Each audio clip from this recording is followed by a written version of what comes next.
Hi guys, this is Ratchet's and we are playing Criminal Case Conspiracy, Case 46, like a pig to the slaughter. Let's allow chapter 2 and Kat is going to tell us about where killer sent the threatening message. Then I'll just in time, Katrina. I got a lead for you. Remember that threatening letter the killer sent to the victim? I used the envelope's postmark to trace where it came from. It was sent from the Springfield's post office.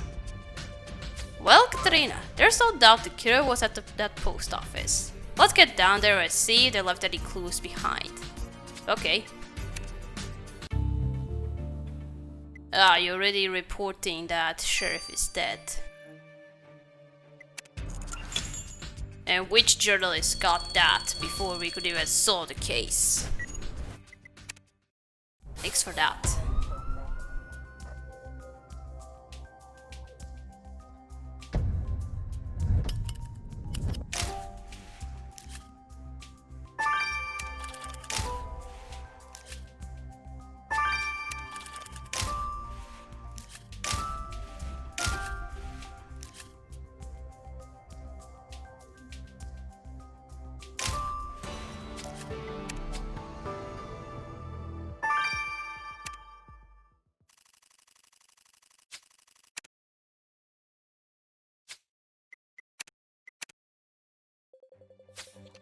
I agree, Katrina. That broken frame could be an important clue. Let's reassemble it. And the book you found has a copy of Animal Farm, the novel Gabriel said the killer quoted from. The book opens up easily to this page, meaning it's been read recently. And look, the passage the killer used to threaten Sheriff Locust is highlighted. This copy of Animal Farm definitely belongs to the killer. Let's vacuum up those brown particles they left behind. Okay.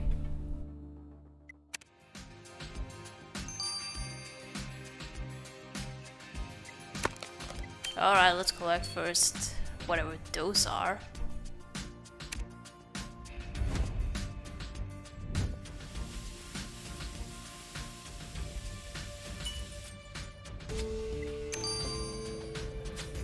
Now that you got a sample of those brown particles from the killer's book, Katrina, let's have Amir analyze them.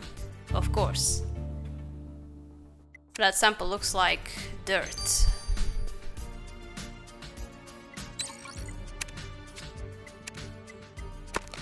Alright, let's now restore this.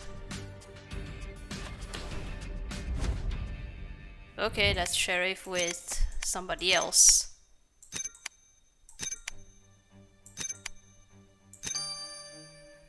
Sheriff honors local hero.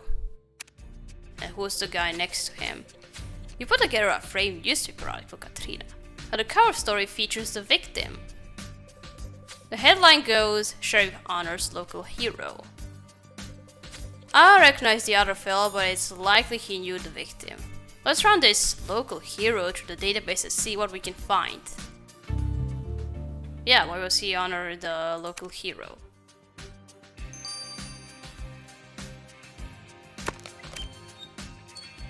Let's find out who he is.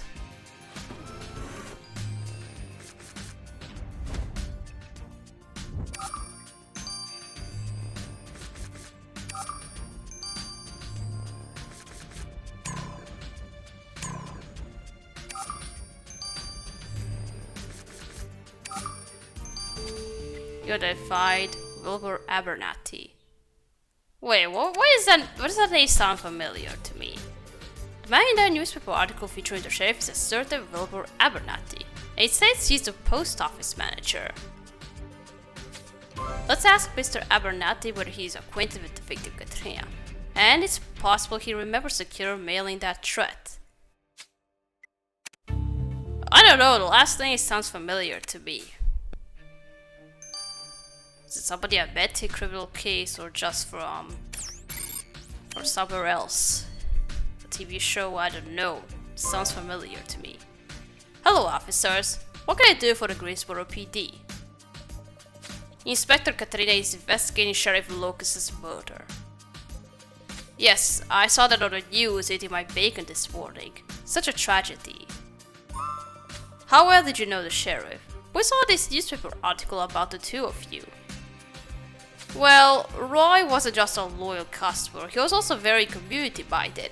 He lobbied the Springfield Council to recognize my long years of service. My family has been working the post office for generations, you see. My grandfather was a postal worker. My father was a postal worker. It's in our blood. Maybe somebody from Mysteries of the Past that I remember. Have you noticed any unusual customers lately? Our investigation shows Sheriff Locke's killer mailed a letter from here. None that I can think of. And I should know nothing gets past me in this place. I should know. Wow. What was I thinking? Now, if you'll excuse me, Inspector Katerina, I better get back to work. These packages won't stamp themselves. Yeah, you do that. Stamp, throw it. Let's check out these brown flakes. Katerina, it's time I told you the dirty truth. What? Those brown smudges on the Curious book are dried mud. Knew it. Mud? Like the kind that was at the pigsty where Katerina found the victim's body? You might think so, but it isn't any old mud and it certainly didn't come from that pigsty. It's a special type of clay sourced from the Lusaguay rainforest. Lusaguay clay is one of the primary ingredients of facial treatment masks, so it's obvious the killer uses them since they smudged some on their book.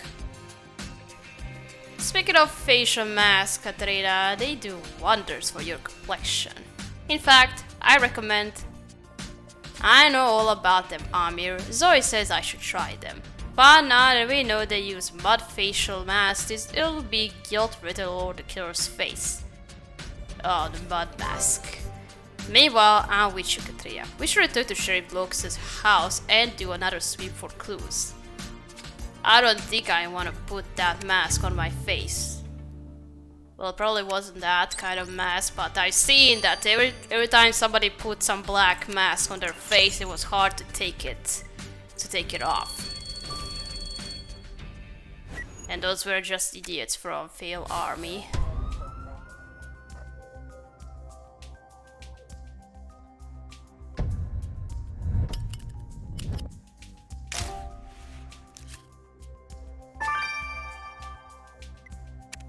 Oh, that's a figurine. I thought it was the thing you put coins inside. Piggy bank, that's how they are called. Oh, walkie-talkie must be sheriff's police radio. Katerina, that pig figurine is so cute. Judging by the bow, it must have been a gift to the victim. Oh, you're right. In a case where the victim was nearly fed to pigs, something like this is suspicious. Let's retrieve that faded text. And good thinking, Katerina. Sheriff Locke's police radio could also be a valuable clue. Go ahead and decrypt the password. Okay.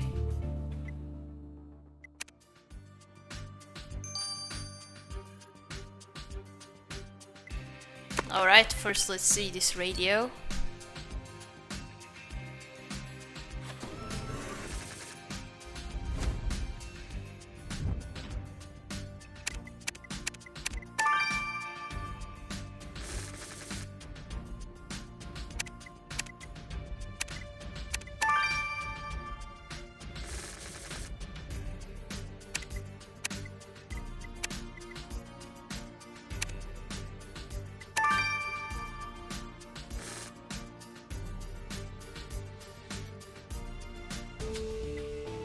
Okay.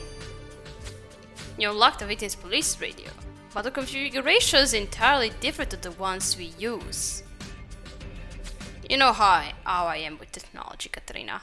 I don't want to break anything. So let's have Kathy examine this. Yeah. The bad thing you did is try to unlock some phones and laptops and it didn't work for you.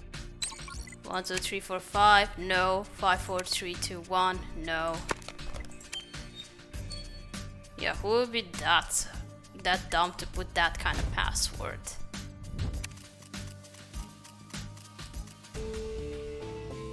Roy oink oink. And what else does it say?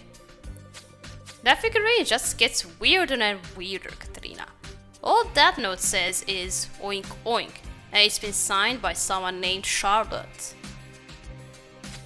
There's a Charlotte Webb who lives next door to the victim. Odds are this was a gift from her. But what does it mean? Only one way to find out, Katrina. Let's head next door and ask Miss Webb. So what is she, a butcher?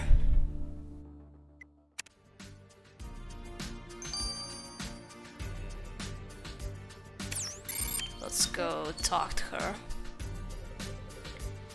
Oh, she has that creepy face. I don't like it. Good morning, officers. Fine day we're having, isn't it? Fine day, and you are handling a knife. Slasher knife. Yikes. Would you mind putting that knife away? Oh gosh. I'm sorry, I just got off a late shift at the slaughterhouse. Don't you worry about Charlotte's silly old cleaver. I reckon you hear about Mr. Lucas. Poor fella. I'll miss him. I always felt safe living next to the sheriff. Speaking of your neighbor, we found a figurine you gave him. And I gotta say, Miss Webb, given how the sheriff was killed, that gift and your knife seem a tad suspicious. Oh, that's just a little joke between neighbors. I work in a slaughterhouse after all, and I'm obsessed with the piggies ever since I read Animal Farm in school. No, I'm just a harmless lady, Inspector Katrina. I work, I buy groceries, I have mud facials at the saloon. Of course I could have cut him up. I could slice up a person faster than you could say pork chops. But that doesn't mean I would do it. Jeez. Killer's face. Killer face. Just going to say that, but I shit the killer will see. Let's check out victim's radio. I hope you don't mind, Katrina, but I asked Alex to prepare a report on the victim's police radio. He was one who developed the technology. Really, Alex? I never knew you actually helped make police staff. Well, Katrina, cellular coverage in the Springfield countryside can be sporadic and unreliable, so I offered to work with the sheriff's office to improve the technology. Not only does this function as a two-way radio, it can also be used to receive phone calls. I developed a microchip that piggybacks the cellular signal on the UHF band. I'm afraid you lost it with your text slang, pal. Basically, it works sort of like a phone, and because all the conversations are recorded, Cadillac has reviewed the victim's recent communication.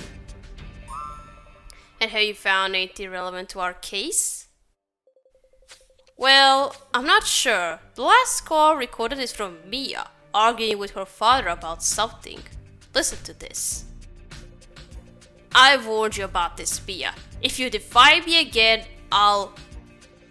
You'll what, Dad? Cut me out of your life again? Why won't you just trust me to make my own decisions?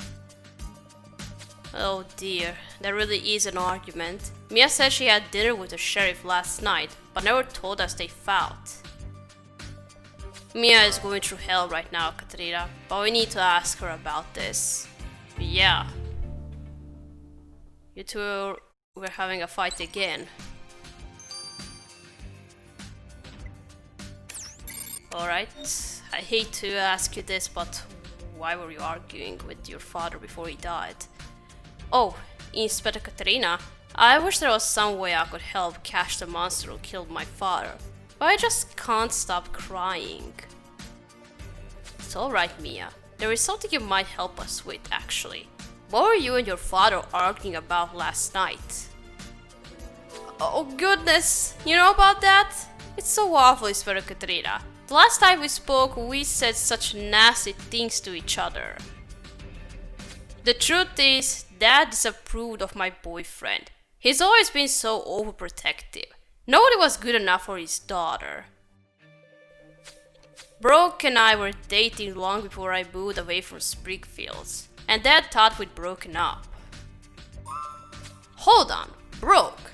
Brooke Perry is your boyfriend? Oh, I didn't realize you knew him. Yes, Brooke and I have been together for years. It's been a long distance since I've been in the big city, and Dad had no idea.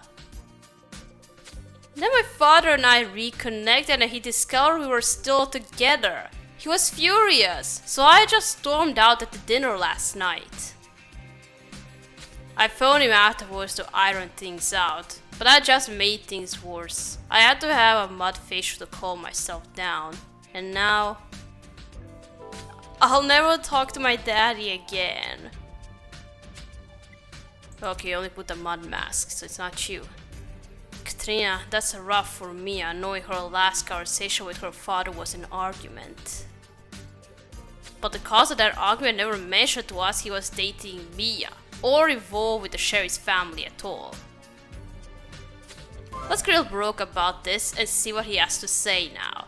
Oh, protective parents again. Why?